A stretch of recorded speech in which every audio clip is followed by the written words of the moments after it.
इस गांव में बसा दिया जाए। तो मेरे दादाजी को एक जगह से ला के हमारे गांव में बसा दिया गया। उस समय मेरा जन्म नहीं हुआ था। और मेरे दादाजी जो है औजार बनाते थे, सारी चीजें करते थे, और मेरे दादाजी को पैसा नहीं मिलता था। जब 6 महीने में फसल आती थी तो उसके बदले में उसको अनाज मिलता था। ये मेरी बैकग्राउंड है दोस्तों। इस तरीके से मेरे दादाजी काम करते चले गए, काम करते चले गए। और एक जमाने की बात मेरे फादर ने, मेरे पापा ने मेरे को बताई कि एक हमारे गांव में बहुत अमीर आदमी था जिसके पास 1000 किले जमीन थी। हमें यहाँ पे आप कुछ और बोलते होंगे। किले का मतलब होता है 5 बीघे में 1 किला, हमारे यहाँ पे बोला जाता है 5 बीघे। और उसके पास में कितने किले थे? 1000 किले इंटू में 5 बीघे, मतलब बहुत ज्यादा जमीन उसके पास थी। तो आज से समझा रहा हूं आपको। तो अचानक से क्या हुआ कि एक दिन मेरे दादाजी एक बकरा खरीद के लेके आए। बिल्कुल हकीकत की कहानी आपको बता रहा हूं। मेरे दादाजी एक बकरा खरीद के लेके आए। तो रास्ते में हमारे गांव का सबसे ज्यादा अमीर आदमी जो है मेरे दादाजी को मिला। और मेरे दादाजी को कहा कि मियाँ जी बकरा तो बड़ा अच्छा है, बकरा तो बड़ा अच्छा है। बोला हाँ जी। कितने का लाए? ऐसा कितने का? कि मियाँ जी एक काम करो, बकरा मेरे को दे दो और वो जहां तक जमीन पड़ी है तुम रख लो। मेरे दोस्तों, मेरा दादा बड़ा समझदार था। मेरे दादा ने बकरा नहीं दिया, क्योंकि उस जमाने के अंदर जमीन की वैल्यू 0 थी और बकरे की वैल्यू ज्यादा थी। समझ में आ रही है कहानी? मुंडी नहीं लाओ सर, हाँ करते रहो। तो बकरे की वैल्यू ज्यादा थी और जमीन की वैल्यू, क्योंकि जमीन में झाड़ उगते थे हमारे गांव के अंदर। आज जब मैं अपने गांव में जाके देखता हूं ना, और मेरा बड़ा भाई बोलता है कि यहाँ पे खड़ा होकर उसने बोला था वो जमीन वहां तक कम से कम अगर मैं ज्यादा की बात ना करूं 3-4 करोड़ रुपए की जमीन 25 किले के आसपास एक बकरे के बदले में मेरे दादा को फ्री में मिल रहे थे। लेकिन मेरा दादा बड़ा समझदार था। धन्यवाद करता हूं अपने दादा का, क्योंकि उस जमाने में अगर मेरा दादा बकरा दे देता तो आज मैं सिवान में ना होता।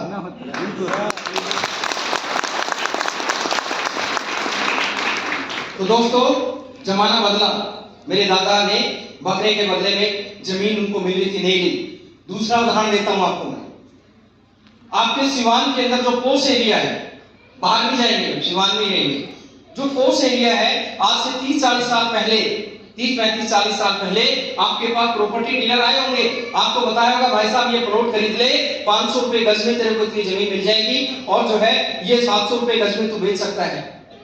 कुछ बुद्धिजीवी लोगों ने कहा कि चल बता, फ्रंट की गली कितनी चौड़ी है, साइड में कितना बड़ा जो है गली लगता है, और प्लॉट को अच्छे से वॉच किया और 100-200 गज का प्लॉट खरीद के डाल दिया 30-40 साल पहले या 15-20 साल पहले। लेकिन कुछ लोग समझदार थे, उन्होंने कहा चल आगे बढ़, हम ही मिले बेवकूफ बनाने को, क्योंकि उस जमाने में के अंदर भी जमीन की वैल्यू ज्यादा नहीं थी।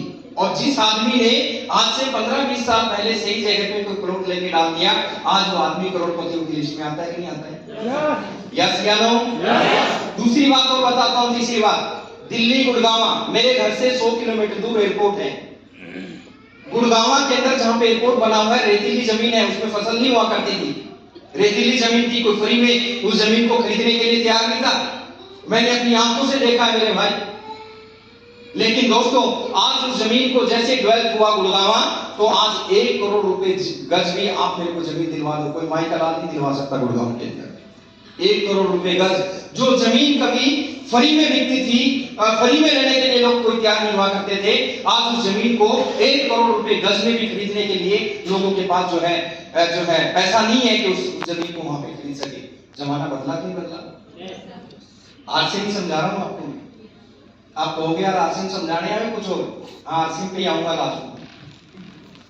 अगर अब भी तुम्हारा दिमाग काम नहीं कर रहा है दोस्तों, माफ करना मेरे को।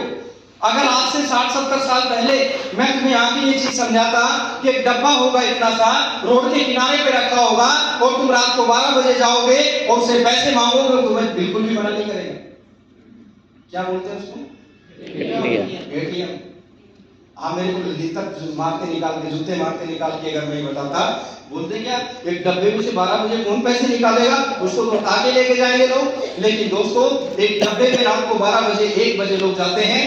बात ये नहीं है कुछ उसमें होना भी चाहिए, तुम्हारा पता चले कि कुछ है नहीं तो टक्कर मारते रहो उसे। तो मना सोचा था किसी ने ऐसा होगा? चलो ये तो थोड़ी सी बड़ी बात होगी, और थोड़ी बड़ी बात करते हैं। हमारा और आपका दिमाग खराब हो सकता है, सेकेंडर का दिमाग खराब नहीं हो सकता। आप गलती कर सकते हो, लेकिन एक बार स्कैन के सामने, मशीन स्कैनर के सामने अपने मोबाइल को कर दो, उसका दिमाग बिल्कुल खराब नहीं हो सकता। दुनिया बदल चुकी है। मैंने विदेशों के अंदर जाके देखा है, मैंने समंदर से कुएं से निकल के मैं समंदर में जाके मैंने देख लिया, मैंने जाके देखा लोगों ने समुद्रों के अंदर अपने घर बना दिए। समंदर के अंदर जमीन से 60 फीट नीचे मेट्रो चलती है, 500 किलोमीटर प्रति घंटे की रफ्तार से अपनी पटरी से ऊपर उठ के चलती है। मैंने देखा है इंडिया में मेट्रो बन रही है, ऊपर बोर्ड लगे हुए हैं, हमारे देश का एक सपना साकार होता हुआ। पिछला पुल बना नहीं, अगला पुल गिर जाता है। आप निकल के देखो विदेशों के अंदर 500 किलोमीटर प्रति घंटा। आप जाओ गूगल पे, दुबई के अंदर, आबू धाबी के अंदर 1100 किलोमीटर का सफर सिर्फ 17 मिनट में तय किया जा रहा है एयरफ्यूल के थ्रू। आपको क्या बड़ी लंबी फेंकती, मैं क्यों फेंक रहा हूं? जाओ गूगल पे पूछो, सिर्फ 2 आदमी बैठ के 17 मिनट में 1100 किलोमीटर का सफर, आदमी का दिमाग काम करना छोड़ देता है। मेरे भाई, मैंने अपनी आंखों से देखा है। मैं 7 स्टार होटल के अंदर, एक 7 स्टार होटल के अंदर एक रोबोट मेरे लिए खाना लेके आता है। हम 4 लोग टेबल पे बैठे होते हैं, वो रोबोट हमारे लिए खाना लेके आता है और खाना सर्व करने के बाद ये भी पूछता है, सर कुछ और चाहिए?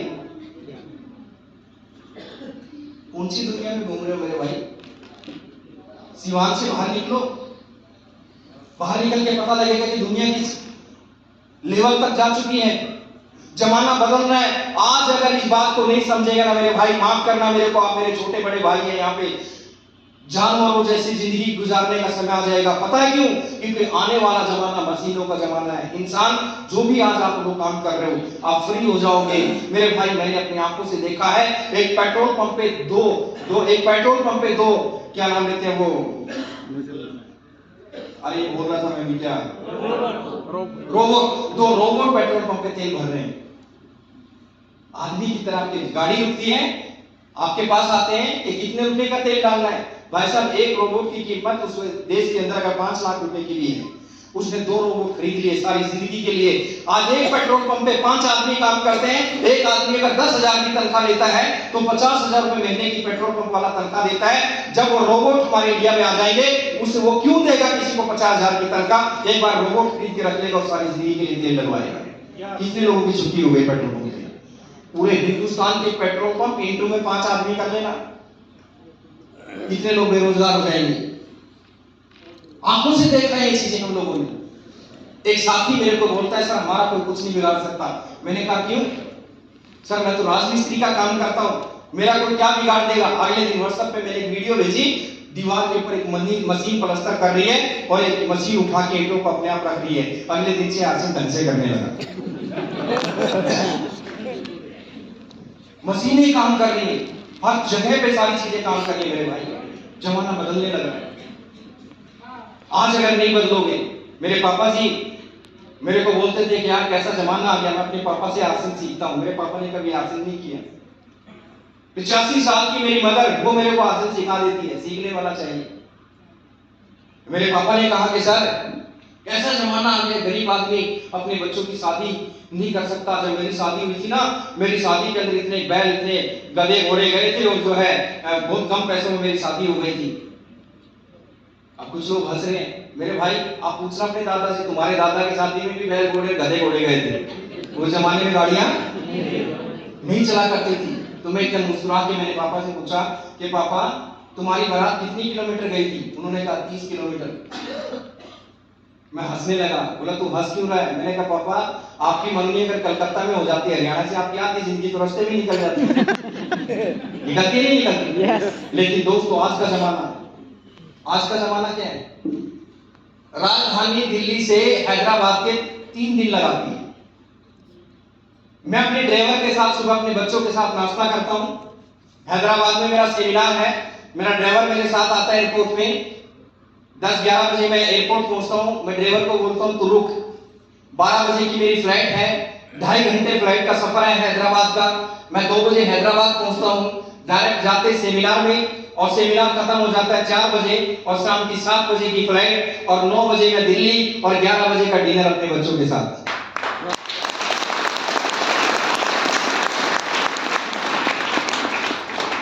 ये ताली बजाने की बिल्कुल भी बात नहीं थी, इससे बढ़िया बताने वाला।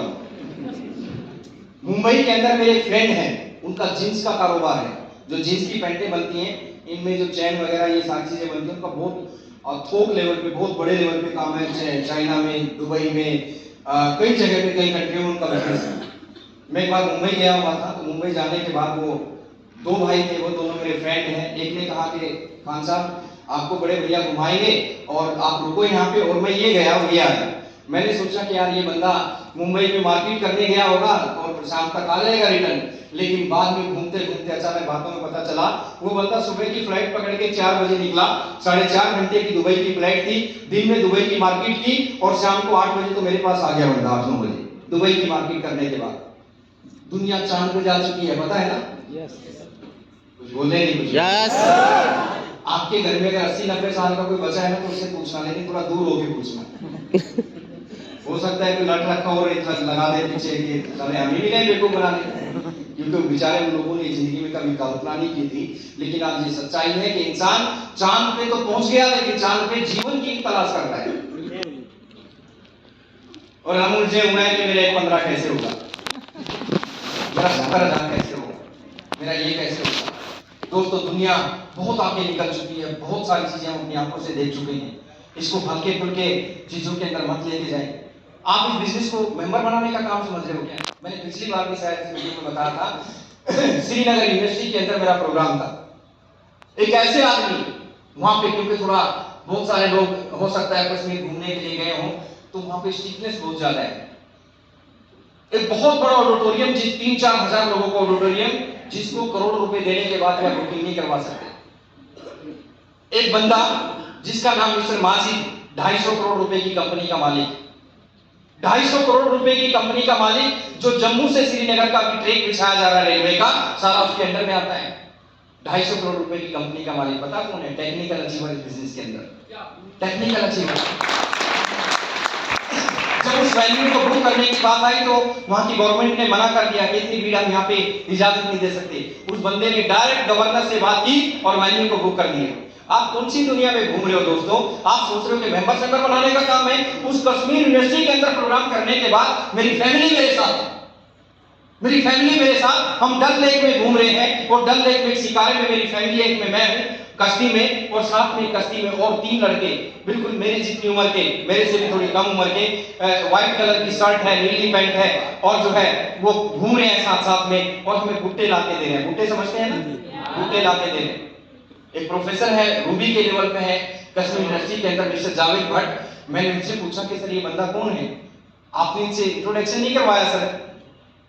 अब जो आम आदमी होता है ना, वो उछल के बताता है मैं ये हूं, मैं हूं, लेकिन जो अच्छे बड़े लोग होते हैं वो अपनी पहचान को छुपाते हैं। तब उस आदमी ने बताया दोस्तों थोड़ी देर के बाद कि साबुद्दीन जी, ये जो लड़का आपको बूटे लाके दे रहा है टेक्निकल अचीवर है, और करंट में अभी श्रीनगर में जो सीनियर जज की पोस्ट पे है, सीनियर जज की पोस्ट पे। आप किन लोगों में आप बिजनेस को शर्माते हुए कर, आप कॉन्फिडेंस है ही नहीं, आप किसको प्लान दिखा रहे हो? और ये ऑटो वाला तो मेरी बात को सुन लेगा, ये रिक्शा वाला तो मेरी बात को सुन लेगा। मैं ये बिल्कुल नहीं कह रहा हूं कि गरीब आदमी को बिजनेस नहीं बताना, क्योंकि दोस्तों मैं भी एक गरीब परिवार से निकला हूं।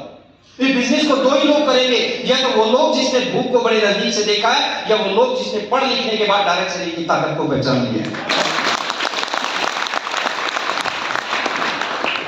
हमारा कॉन्फिडेंस, हम किन लोगों के साथ बिजनेस कर रहे हैं? मिशन शुरू करते हैं व्हाट्सएप पे, 0 हटाओ 100 की बिलिंग करो, सारी जिंदगी लटकते रहे, कुछ नहीं होने वाला।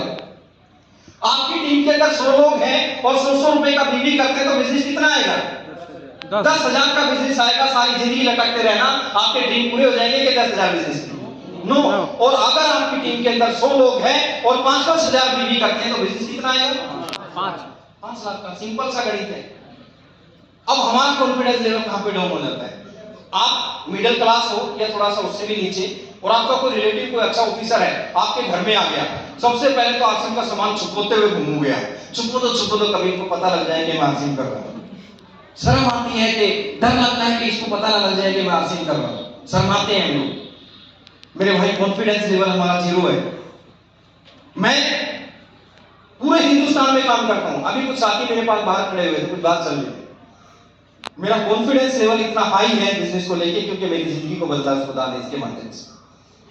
मैं बड़े से बड़े आदमी को, जो कि वो जज है, इंजीनियर है, वकील है, जो भी हो, अपनी फील्ड का राजा हो सकता है, लेकिन मैं चैलेंज करता हूं, आओ ना डिबेट पे हमारे साथ, डायरेक्ट चैलेंज के लिए हम उसके साथ का।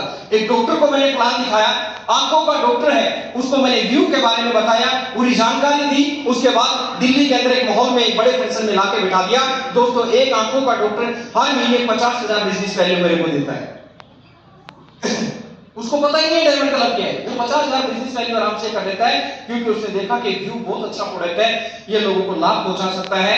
और उसने जो भी पेशेंट आता है उसको व्यू लिखता है, और 40-50,000 रुपए का बिजनेस एक आदमी का जो है निकल आता है। एक डॉक्टर गजराज, जिसको आपने मेरी डॉक्यूमेंट्री में देखा, इस आदमी का आप गूगल पे जाके अभी करनाल के अंदर कल्पना चावला के सामने उन्होंने अपना बड़ा हॉस्पिटल, जिसमें 70-80 करोड़ रुपया लगाया, खुद का हेलीकॉप्टर का मालिक ये बंदा।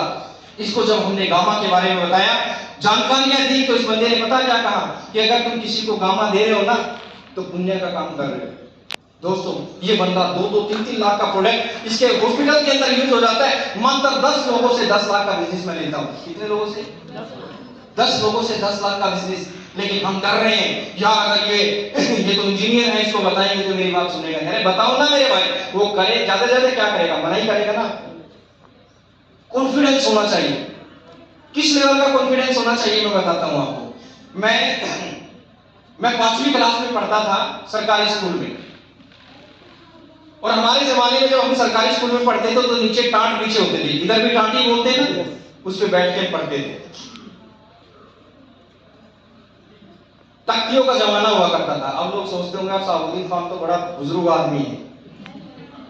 तख्तियों का जमाना था यार, इतनी एज नहीं है मेरी, अभी भी मेरे बच्चों को देख के लोग समझ जाते हैं, नहीं तो अभी भी रिश्ते आ जाते हैं कई बार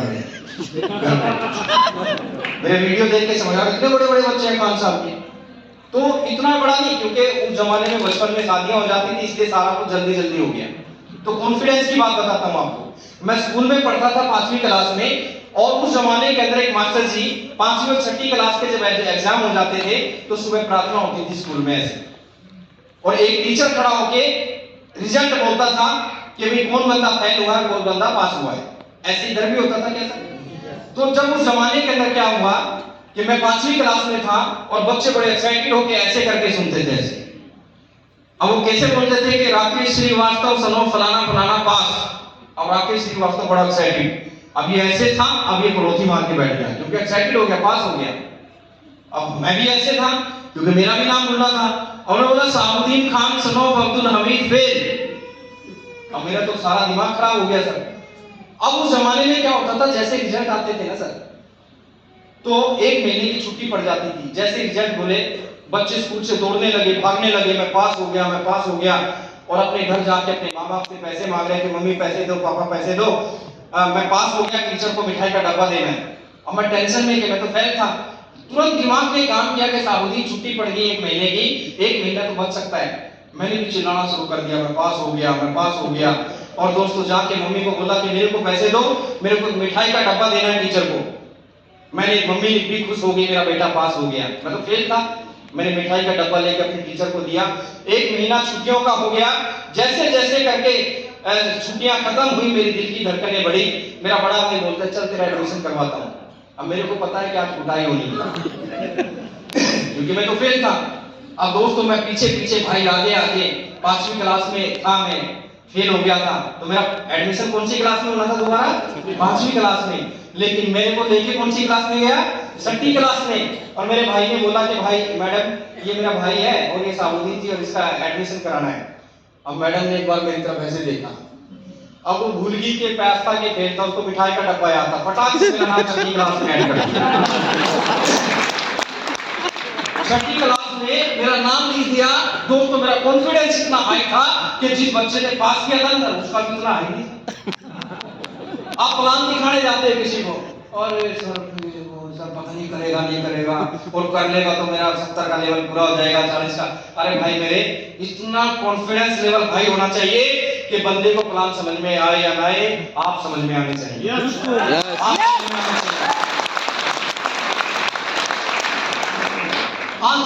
आज दोस्तों इन चीजों को लेकर हमारा कॉन्फिडेंस, हम डर रहे हैं, लगे हुए 4 साल से 5 साल से वही फटफटिया लेके घूम रहे हैं। वही मोटरसाइकिल है, वही कार भी नहीं है, ना घर बदला ना कुछ बदला। तो लोग पता क्या बोलते हैं, अरे जब 4 साल में तेरा कुछ नहीं हुआ तो मेरा क्या करेगा। यस या नो? भाई साहब मैं गारंटी दे सकता हूं, आप एक बार सक्सेस हो जाओ, लोग लाइन लगा के तुम्हारे घर पे आएंगे, लाइन लगा के आप जर्नी करेंगे तुम्हारे साथ अपनी जिंदगी की कुछ घटनाएं। मैं किराए के एक छोटे से कमरे में रहता था, मेरे घर के सामने एक बड़ा सा गेट था। मेरे मोहल्ले के लड़के सर्दियों के दिनों में जो है धूप सेकने के लिए खड़े होते थे। मेरी कंडीशन इतनी खराब थी कि दोस्तों टाई में जेब में डाल के निकलता था, शर्म आती थी, और मेरे मोहल्ले के लड़के एक दूसरे को ऐसे कोहनी मार के बोलते थे कि चल दिया लोगों को लूटने के लिए। जिंदगी की ऐसी ऐसी घटनाएं अगर मैं आपको बताऊं, मेरी जिंदगी में एक ऐसी घटना, कई बार तो मैं पहले स्टेज पे बताते हुए मैं रोने लग जाता था, मेरी आंखों से आंसू आने लग जाते थे, मैंने बताना ही छोड़ दिया। मेरे यहाँ पे बच्चा हुआ है, और वो बिल्कुल जैसे मेरे यहाँ पे मेरा पहला बेटे ने जन्म लिया तो एक्सपायर हो गया किसी कारणवश।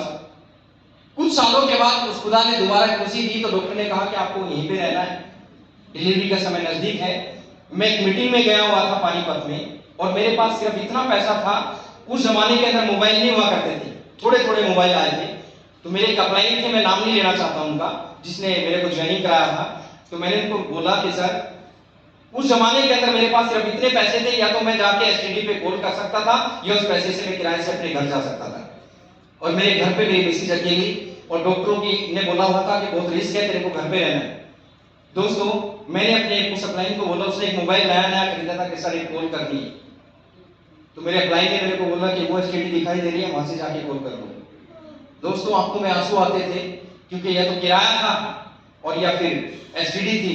मैंने फोन नहीं किया दोस्तों, मैं उस किराए को लेके, जिसमें 2 रुपए की किराए की कमी थी, अपने घर जब पहुंचा ना, तो मेरे घर के पड़ोस में जो जिस बिटिया को हमने गोद ले रखा था, एक बेटी हमने गोद ली थी बड़े भाई से, हमारे पड़ोस में उसकी सिस्टर रहती थी मेरी मिसिस की, आपको ओपनली बता रहा हूं आपको। तो मेरी बेटी रो रही थी, मेरी मिसिस के पास इतने भी पैसे नहीं थे कि वो जाके मेरी बेटी के लिए 20 रुपए का दूध भी खरीद ले। तो अपनी सिस्टर के पास पैसे मांगने गई कि वो कई दिन से बाहर हैं, जब आएंगे तो मैं वो पैसा आपका लौटा दूंगी, मेरे को 20 रुपया दे दो। तो मेरी मिसिस को 20 रुपया मिल तो गया, टोंट कसे गए कि सारा दिन वो आवारा गर्दी में घूमता है, क्योंकि आसिम वाले तो आवारे दिखते हैं सबको, आवारा गर्दी में घूमता है, वो ठेला क्यों नहीं लगा लेता, वो मजदूरी क्यों नहीं कर लेता। ऐसे ऐसे टोंट कसने को मिले, आने तो उसको पूछेंगे हम लोग। दोस्तों मैंने सोचा था, जाके मैं लेट पहुंचा, क्या आज अपनी मिसिस को बताऊंगा कि मेरे पास किराया कम था इसलिए मैं लेट हो गया। मैं एक सब्जी के टेम्पू में लटक के रात को घर में पहुंचा, लेकिन उससे पहले मेरी मिसिस ने जब अपनी स्टोरी बताई तो मेरी आंखों में आंसू आ गए कि यार आज मैं इतना गिर गया कि मेरे पास इतने भी पैसे नहीं है कि अपने बच्चे को दूध पिलाने तक के लिए मेरे पास 1 लीटर के पैसे नहीं है। और उधर से मकान मालिक क्या बोलता है, हम 2nd फ्लोर पे रहते थे, मेरी मिसिस थोड़ा सा पानी ज्यादा डाल देती थी तो नीचे मकान मालकिन बोलती थी, ए पानी कम डालो नहीं तो इस कमरे को खाली कर दो। और ये बोलती थी कि अगर कल किराया नहीं दिया तो परसों हमारे कमरे को खाली कर दो। ये जीवन मैंने देखा है दोस्तों।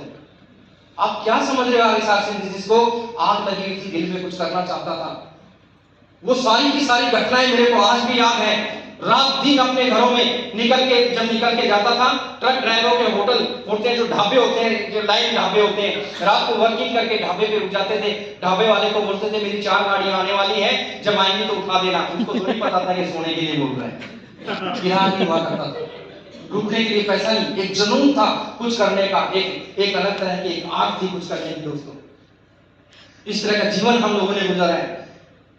रुद्रपुर के अंदर बर्फीली हवाएं चल रही है पहाड़ों के अंदर, और एक दोस्त मेरे को लेके गया कि चलो उसको प्लान दिखाएंगे। वहां पे जब घर में पहुंचते हैं, वो बंदा बोलता है कि सब कुछ करना लेकिन आसिम का नाम मत लेना, जो लेके गया था वो भी छोड़ गया। ना कोई पिकअप सेंटर है ढंग के, ना कोई इतने सारे प्रोडक्ट है, ना कुछ है। उसके बावजूद भी, क्योंकि मेरे को समझ में आ चुका था कि ये बिजनेस ऐसा है, ये मेरे को जीरो से हीरो बना सकता है। दोस्त इस तरह का जीवन जीते जीते हम लोग आगे निकले, एक मौका मिला, सक्सेस हुए, आगे बढ़े, और इस तरह की चीजों को जीते जीते जब आगे बढ़ते चले गए, काम किया। बहुत सारे साथी यहाँ पे हैं, बदलाव जब तक अपने अंदर नहीं लेके आओगे, मेरा वो जीवन, वो किराए के कमरे का जीवन सब लोगों ने देखा है। लेकिन फिर दूसरे जीवन की बात बताता हूँ आपको। मेरे दोस्त हैं मिस्टर सुरेंद्र श्रीवास, राकेश शर्मा, विजय लोहिया, विनोद शर्मा, ये सारे के सारे लोग हमारे फ्रेंड हैं, आसपास में रहते थे सब लोग। सारे लोग दिल्ली शिफ्ट हो गए। मेरे को भी कहा कि साबुद्दीन तू भी दिल्ली आ जा। मैंने कहा मैं दिल्ली बिल्कुल नहीं आऊंगा। क्यों? मैंने कहा यार बहुत रुलाया है लोगों ने मेरे को, जिन लोगों ने मेरे को रुलाया है, थोड़ा इनको भी तो रुला दूं। और रुलाने का मतलब ये नहीं है कि उनके मुंह पे तमाचा मारना है, आप सक्सेस का तमाचा मारो, ये सबसे बड़ा तमाचा होगा लोगों के लिए। दोस्तों मेरी जिंदगी में बदलाव आए, खुशियां आई, और क्या क्या हुआ जानना चाहते हो? यस। जब मैं सक्सेस हुआ बिजनेस के अंदर, तो मेरे घर में एक बेटे ने जन्म लिया। मेरे घर में एक बेटे ने जन्म लिया और मैंने 3000 लोगों को मेरे बेटे के बर्थडे पे बुलाया। 3000 लोगों को, पूरे इंडिया से लोग आए, सारी कोर टीम, उस समय कोर नहीं बनी थी लेकिन सारे सीनियर लीडर वहां पे मौजूद थे। आज भी मेरे पास वीडियो है। हमारे यहाँ के लोकल डीएसपी, हमारे यहाँ के एमएलए, हमारे यहाँ के मंत्री, जो भी पॉलिटिशियन, प्रशासन, सब लोग मेरे बच्चे के बर्थडे में आए और 1 किलोमीटर तक बड़ी बड़ी गाड़ियों की लाइन लगी हुई थी। लोग पागल हो गए, हमारे मोहल्ले के, हमारे रोड के लोग, जो दुकानों वाले, यार ये लड़का तो किराए पे रहता था, इतने बड़े बड़े मंत्री, इतने बड़े बड़े ऑफिसर इसके यहाँ कैसे पहुंच गए? हैरान हो गए सारे। और दोस्तों जो लोग मेरी मजाक उड़ाते थे ना, जब हम कार्ड देने के लिए गए बर्थडे का, तो दोस्तों मेरे परिवार के लोगों को मैंने भेज दिया कार्ड देने के लिए, लेकिन जिन लोगों ने मेरे को रुलाया था ना, उनको कार्ड देने में खुद गया। और पता क्या बोला? हाथ जोड़ के, भाई साहब अगर तुम नहीं आओगे तो मेरा प्रोग्राम फीका हो जाएगा। और वो पता छोड़ा हो गया, मेरे बिना तो कुछ होगा ही नहीं। अब वो आए मेरे बेटे के बर्थडे में, और ऐसे ऐसे लोगों को जिन्होंने ज्यादा रुलाया था, 2 दिन पहले बुलाया फंक्शन में।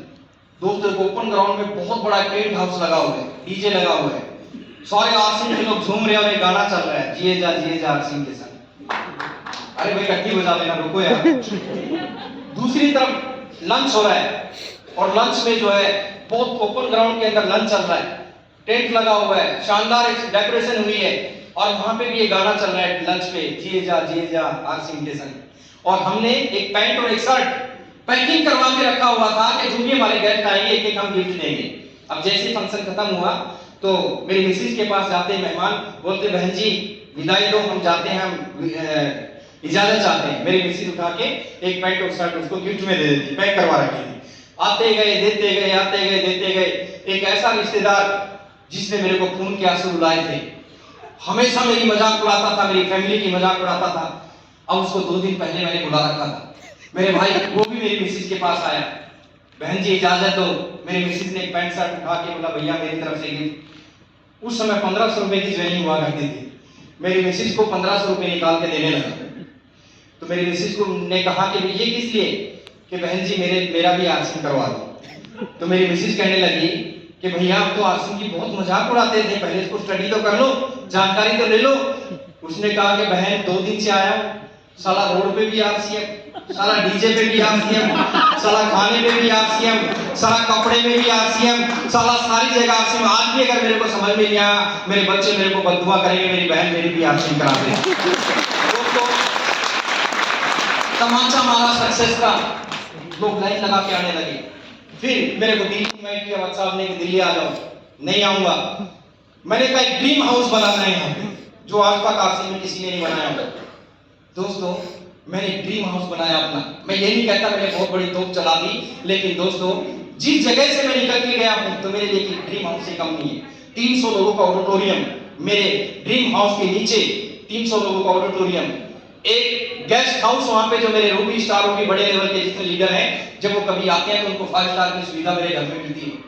मेरे घर में जो है स्विमिंग पूल बना हुआ है लास्ट वाली मंजिल पे, मेरे यहाँ पे खेलने कूदने के सारे टोटल सारी की सारी चीजें। मैंने लोग भिलवाड़ा जाते हैं अपनी टीम को विजिट कराने, हरियाणा के लोग मेरे घर को देख के ज्वाइन करा लेते हैं, मेरे घर की विजिट कराते हैं लोग मेरे घर पे लाते हैं विजिट कराने के लिए और लोगों को ज्वाइन करा के ले जाते हैं। दोस्तों जब वो घर बना फिर मैंने ओपनिंग की, फिर 3-4 हजार लोगों को बुलाया, हमारी सिटी के बड़े बड़े एमडी एमबीबीएस, हमारे यहाँ का प्रशासन, ये वो सारा। जब मेरे घर की ओपनिंग पे आया तो बड़े बड़े डॉक्टरों ने मेरे को कॉल किया। एक डॉक्टर अमेरिका पढ़ के आया, हार्ट का स्पेशलिस्ट, उसने मेरे को कॉल किया कि साबुद्दीन मैं नेटवर्क मार्केटिंग के बारे में जानता हूं। अमेरिका के अंदर बहुत सारे लोग मेरे फ्रेंड एमबीए किया करते थे, लेकिन वो मेरे को बोलते हैं अमेरिका से फोन करके डॉक्टर साहब आप कुछ करो या ना करो, किसी अच्छी कंपनी में ज्वाइनिंग जरूर डाल दो। और मैं पिछले 5 सालों से सर्च कर रहा हूं कि हिंदुस्तान की अच्छी कंपनी कौन सी है, तो मैंने पाया कि आरसीएम कंपनी बहुत अच्छी है। और जब मैंने लीडर में सर्च किया तो मैंने देखा कि यार इसका तो मेन लीडर मेरी सिटी में भी रहता है। दोस्तों मेरे को बुला के अपने आप आरसीएम को ज्वाइन किया, हार्ट स्पेशलिस्ट डॉक्टर ने। जो दिखता है बिकता है वो बिकता है। एक मेरा दोस्त उस जमाने के अंदर चेक आते थे, कुछ लोग पुराने महारथी बैठे होंगे यहाँ पे, जब आरसीएम से चेक आया करते थे, आरसीएम से पैसा ट्रांसफर नहीं हुआ करता था, याद है किसी को? तो एक मेरा दोस्त था, एक मैं, हम घूमने के लिए मंसूरी चले गए। तो उसका नाम अग्रवाल था। तो मैंने उससे पूछा, दिवाली का त्योहार कुछ नजदीक था, तो दिवाली के त्योहार पे मैंने पूछा कि अभी दिवाली पे क्या करते हैं? बोला जी हम लक्ष्मी पूजन करते हैं। तो मैंने लक्ष्मी पूजन में क्या होता है मेरे को पता नहीं था। तो अग्रवाल जी ने बताया कि जी हम अपना सारा पैसा, जेवरात जो भी है, सारी चीजें जो है हम निकाल के सामने रखते हैं और जो है उसकी पूजा करते हैं, और इसलिए करते हैं कि भगवान इसको डबल कर दे। सर जैसा ही होता होगा सर। मैंने कहा अच्छा। तो मैंने कहा फिर डबल हुआ? बोला नहीं, कम ही हो गया सर। तो मैंने कहा फिर तुम्हें लक्ष्मी जी का एड्रेस का पता ही नहीं, आप लक्ष्मी जी के एड्रेस को भूल गए हो। तो उसने कहा तुम कैसे जानते हैं? मैंने कहा मैं बताता हूँ। मैं उस समय एमराल्ड या सारेनाल बना था आरसीएम में, घूमने के लिए हम मंसूरी चले गए। तो पीछे से पोस्ट ऑफिस से चेक आया, एमराल्ड का चेक आया 1.25 लाख रुपए का, यानी कि डाकखाने वाला मेरे घर पे आया और मेरे घर में लोक लगा हुआ था, यानी कि लक्ष्मी जी चल के आई हमारे पीछे। अब डाकखाने वाला वापस जाने लगा, उसने सोचा यार फिर आना पड़ेगा। तो उसने उस चेक को दरवाजे के नीचे से मेरे घर में डाल दिया, यानी कि लक्ष्मी जी जब ऊपर को जगह नहीं मिली तो नीचे को भी लक्ष्मी जी मेरे घर में पहुंची। और जब मैंने जाके दरवाजा खोला और चेक उसको फाड़ के देखा, लिफाफे को, 1,09,000 रुपए का चेक। दोस्तों हम लोग घूमने गए हुए हैं, एक ऐसी लाइफस्टाइल, एक ऐसी जिंदगी आज से गुजरने दी कि जिस साउद्दीन खान के पास कभी 20 रुपए का किराया नहीं हुआ करता था, आज दोस्तों मैं बहुत सारे लोगों ने शायद मेरी अनाउंसमेंट में सुना होगा, अभी मैंने 10 दिसंबर को पटना में एक प्रोग्राम किया 3-4 हजार लोगों का। मैंने नीतीश कुमार जी को स्पेशल मेल डाला कि सर आपको हम अपने प्रोग्राम में इनवाइट करना चाहते हैं। ये अंदर की बात आपको बता रहा हूँ, किसी को शक है तो मैं ग्रुप के अंदर स्क्रीनशॉट डाल सकता हूँ उस मेल का। तो नीतीश जी ने क्लियर मना कर दिया, क्योंकि एक सीएम ये जानता है कि किसी मेंबर बनाने की कंपनी में इमेज खराब ना हो जाए मेरी। लेकिन बाद में उन्होंने तहकीक की। मैंने कहा सर 3-4 लाख लोग मेरे साथ काम करते हैं। तो उन्होंने कहा कि आपका कोई फर्म है? मैंने कहा हाँ, ड्रीमर्स टीम के नाम से मेरा फर्म है। उन्होंने मेरे से एक लेटर लिया और मेरे से मेल मंगवाया, और मेल मंगवाने के बाद उन्होंने कहा कि इसका क्या सबूत है कि तुम्हारे साथ इतने सारे लोग काम करते हैं। मैंने कंपनी में फोन किया और कंपनी में फोन करके अपने आईडी से अपना ट्री निकलवा के मैंने पीडीएफ मंगवा के वो उसके साथ अटैच करके मेल किया नीतीश कुमार जी को। उसके पीए ने चेक किया, 3,94,000 लोग मेरे टीम के अंदर बिहार के अंदर काम करते हैं। 3,94,000 बिहार के टीम आता है। और जैसे 3,94,000 वहां पे दिखाई दिया तो दोस्तों तुरंत डन कि मैं आ रहा हूं 10 तारीख। नीतीश कुमार जी ने बोला मैं आ रहा हूं, क्योंकि 3,04,000 9,000 का मतलब एक फैमिली में अगर 5 लोग भी हैं तो 3 लाख को 5 से गुना करो। और पॉलिटिशियन लोगों को क्या चाहिए? भीड़, और भीड़ हमारे से ज्यादा किसी के पास हो ही नहीं सकती। तो दोस्तों यस, लेकिन उन्होंने बोला कि 10 दिन पहले हमें याद दिलवाना कि भाई उस समय पे हमारी कोई विशेष मीटिंग नहीं हुई तो मैं जरूर आऊंगा। दोस्तों एक गिल्ली डंडा खेलने वाला आदमी जिसके पास किराए के पैसे पूरे नहीं हुआ करते थे, आज दोस्तों एक सीएम उसके प्रोग्राम के अंदर आने के लिए तैयार हो गया। तुम इसको मेंबर बनाने के लिए धंधा समझ रहे हो? तुम क्या समझ रहे हो इस बिजनेस को?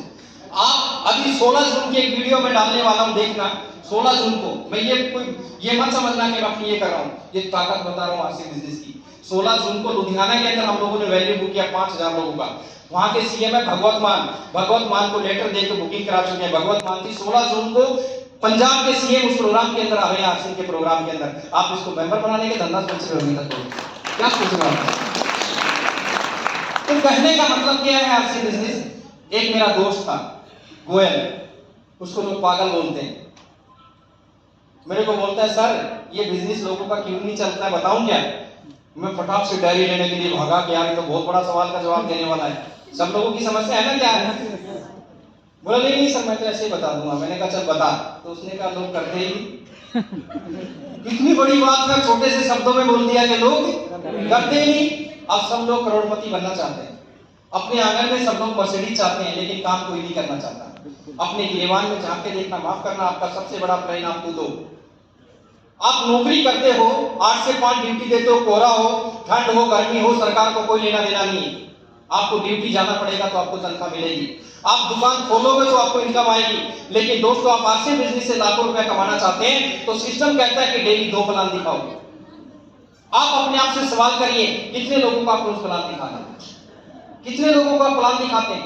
कितने लोगों को आप बिजनेस रोड बताते हैं? एक खेत है दोस्तों, खेत है, उसको आपने तैयार कर दिया, अगर उसके अंदर बीज नहीं डालोगे तो कुछ उगेगा क्या? नो, ये खेत है। आज ये बुकिंग हो गया होगा, 1-2 महीने पहले इसमें हल चलाया गया, इसमें पानी डाला गया, कोलिंग हुई, पता नहीं क्या क्या हुआ, और आज आना था 7 तारीख को कृषि मंत्री को बीज डालने के लिए। अब यहाँ पे किसी आदमी ने 50 बीज डाल दिए, किसी आदमी ने 100 बीज डाल दिए, किसी ने 10 डाल दिए और किसी ने 1 भी नहीं डाला। तो जिसने ज्यादा बीज आज इस खेत में डाले हैं, उतनी ज्यादा चांसेस है उसकी फसल उगने की, उतनी ज्यादा चांसेस है उसकी फसल उगने की। कितने लोगों को हम बताते हैं, शर्माते हैं, मार्केट में निकल, अच्छा हम कहते नहीं सर मैं तो रोज फील्ड में निकलता। किन लोगों के पास जाते हो? जो पिछले 10 साल से 5 साल से तुम्हारे साथ ज्वाइनिंग है ना, उन्हीं लोगों के पास जाके हम टाइम पास कर लेते हैं। नहीं, कितने लोगों को हम प्लान दिखा रहे हैं? इन चीजों के ऊपर हमें काम करना चाहिए। आपका बिजनेस बहुत तेजी के साथ बढ़ता है जब आप ज्वाइनिंग करते हो, लेकिन 70 पे जाके अटक गया, किसी का 15 पे जाके अटक गया, किसी का 260 पे जाके अटक गया, किसी का 3.5 पे जाके, अब बिजनेस बढ़ ही नहीं रहा है। अब या तो वो ऊपर हो जाता है टारगेट में, या फिर नीचे चला जाता है, लगभग वहीं पे आपका बिजनेस टिका हुआ है। क्या मैं सही कह रहा हूँ? बता दूं क्यों नहीं बढ़ रहा है?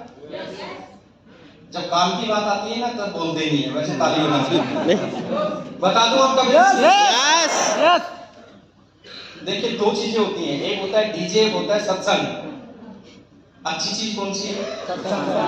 मजा कहाँ पे आता है? डीजे। अब जब मैं सत्संग लेना शुरू करता हूँ तो तुम साइलेंट हो जाते हो और खुद ही बोल रहे हो कि सत्संग अच्छी चीज है और डीजे खराब चीज है। तो डीजे सुनना है कि सत्संग सुनना है? क्योंकि मेरे पास डीजे भी है और सत्संग भी है, मर्जी आपकी है। मैं आपकी कुछ चुटकुले सुना के जा सकता हूँ, कोई फायदा होने वाला नहीं है। अब काम की बात करते हैं। आपका बिजनेस क्यों एक जगह पे जाके अटक जाता है?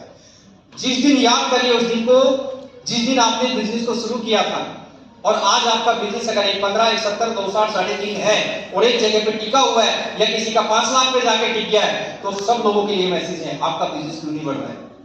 याद करिए उस दिन को जिस दिन आपने बिजनेस को शुरू किया। जब आपने बिजनेस को शुरू किया ना, तो दोस्तों आप रोज फील्ड में निकलते थे, आप रोज लोगों को प्लान दिखाते थे, आप मोटिवेट रहते थे, आप ज्यादा से ज्यादा लोगों को मीटिंग में लेके आते थे, और आपने तेजी के साथ काम करके अपना नेटवर्क डेवलप किया और आपका बिजनेस तेजी से बढ़ा और 70 पे जाके टिक गया। फिर आपकी टीम के अंदर क्या हुआ? 50-100 लोगों ने ज्वाइनिंग कर लिया, 100-150 लोगों ने ज्वाइनिंग कर लिया। अब क्या किया? आपने सेल्फ वर्किंग बिल्कुल बंद कर दी, अब आपने ऑर्डर देना शुरू कर दिया। क्या कर दिया? अब आप टीम जो आपके साथ आई है उसको ऑर्डर देना शुरू कर दिया। तेरे कितने लोग मीटिंग में आ रहे हैं, आपके कितने लोग मीटिंग में आ रहे हैं, लेकिन ध्यान रखे ये 4 उंगली आपकी तरफ इशारा कर रही है। आप टीम को ऑर्डर दें, टीम के साथ काम करें, लेकिन आपकी सेल्फ वर्किंग क्या है? आपने कितने लोगों को सेल्फ इनवाइट किया? आपने पर्सनल कितने लोगों को इनवाइट किया? मेरे दोस्त, जिंदगी के अंदर सेल्फ वर्किंग जिस दिन आपकी बंद हो गई, उसी दिन आपका बिजनेस वहीं पे खड़ा हो जाएगा। डायमंड क्लब, डायमंड क्लब एक ऐसी चीज है मेरे भाई, डायमंड क्लब आज हम 100 रुपए के बीडी के ऊपर काम कर रहे हैं। कंपनी की तरफ से एक आया 1500 2500, मैंने आज तक ना 1500 को प्रमोट किया ना 2500 को प्रमोट किया। मैं 5000 से नीचे प्रमोट ही नहीं करता, क्योंकि खजूर से निकले झाड़ में अटके जाके कहावत सुनी है ना, आप सिर्फ डायमंड की बात करो, जिसको जहां अटकना होगा अटक जाएगा। ये माइंड बड़ी शैतान चीज है, हल्की चीज को ढूंढती है। अब डायमंड क्लब की बात करें, अब डायमंड क्लब बताना नहीं है, डायमंड क्लब सिखाना है। तुम्हारे घर में 2000 का प्रोडक्ट यूज हो जाएगा, 2-3 हजार का प्रोडक्ट आपका रिटेल करना अगर आप सीख जाओगे दोस्तों, जब एक चीज के ऊपर आप काम करना शुरू करोगे तो दोस्तों आपकी टीम के अंदर ज्यादा से ज्यादा लोग डायमंड क्लब करना शुरू करेंगे। 2024 शुरू हुआ, मेरा मोबाइल भर के आ गया है। 31 दिसंबर को रात को 12 बजे जब नया साल शुरू हुआ, मेरा मोबाइल बिल्कुल पूरा भर गया, हैंग हो गया एकदम। सर नया साल मुबारक, नया साल मुबारक, को वीडियो डालना है, फूट डालना। मैंने दोस्तों किसी को नया साल मुबारक नहीं किया, 2024 का एक पोस्टर लिखा और ग्रुप में डाल दिया, बस इससे ज्यादा कुछ नहीं। अब मेरी अगले दिन जूम पे मीटिंग शुरू हुई और जूम पे आप लोगों ने मनाया नया साल? सब लोगों ने मनाया हम लोगों ने? अच्छा 2023 भी मनाया था? दोस्तों मैं थोड़ा सा उल्टी खोपड़ी का आदमी, उल्टा सोचता हूं। 2023 गया, 24 आ गया, आपने इसको मनाया, मैं इसको उल्टा देखता हूं कि आगे तो बड़ी दुख की बात है कि हमारी जिंदगी से 1 साल और कम हो गया, बड़ी दुख की बात है। अब 2024 किसको मनाने का अधिकार है मैं बताता हूं। जिन्होंने 2023 शुरू हुआ और उन्होंने अपने आप से कुछ वादे किए, कुछ गोल सेट किए और उन्होंने अपने आप से वादा करके जो गोल 2023 में सेट किए थे उसको पूरा कर लिया, उसका उसका उसका पूरा अधिकार है कि 2024 मनाए। नहीं तो क्या होगा, 2024 भी चला जाएगा, आएगा चला जाएगा। सबसे ज्यादा आगे झंडे लेके कौन होते हैं? हमारे यहाँ एक रमजान का महीना होता है, उसमें रोजे रखे जाते हैं, फास्ट रखे जाते हैं 1 महीने तक। अब बेचारे जो फास्ट रखते हैं, पूरा महीना मेहनत करते हैं, फिर ईद का चांद देखने के लिए 1 दिन पहले ईद का चांद नजर आता है, तो ईद का चांद देखने के लिए सबसे पहले कौन दौड़ के आता है पता? जिन्होंने एक भी रोजा नहीं रखा होता। जिन्होंने एक भी फास्ट नहीं रखा होता, उनके हाथ में सबसे पहले झंडा होता है, वो कल ईद है, कल ईद है। मेहनत किसने की? बेचारों ने, दूसरों ने, और झंडा लेके। अब 2024 बनाने में सबसे आगे कौन? जिन्होंने 2023 में कुछ नहीं किया। बिल्कुल। मनाना किसको चाहिए? किससे वादा कर रहे हैं? अपने से? नो, अपने आप से वादा करो, अपनी फैमिली को देखो, उसकी शकल को देख के वादा करो कि जिस जिंदगी को मैं जी रहा हूं, कल को मेरे बच्चे भी इसी जिंदगी को जिएंगे क्या? उस खुदा को हाजिर नाजिर मान के 2024 को सेट करो कि मैंने अब तक डायमंड क्लब शुरू नहीं किया, खुदा आज मैं तेरे से वादा कर रहा हूं 2024 में कभी डायमंड क्लब को छोड़ने वाला नहीं हूं। या अपने आप से वादा करो। मेरे से करोगे तो मैं तुमसे पूछने आ रहा हूं, तो भूल जाऊंगा 4 दिन। अपने आप से वादा करो, कोई नहीं देखेगा।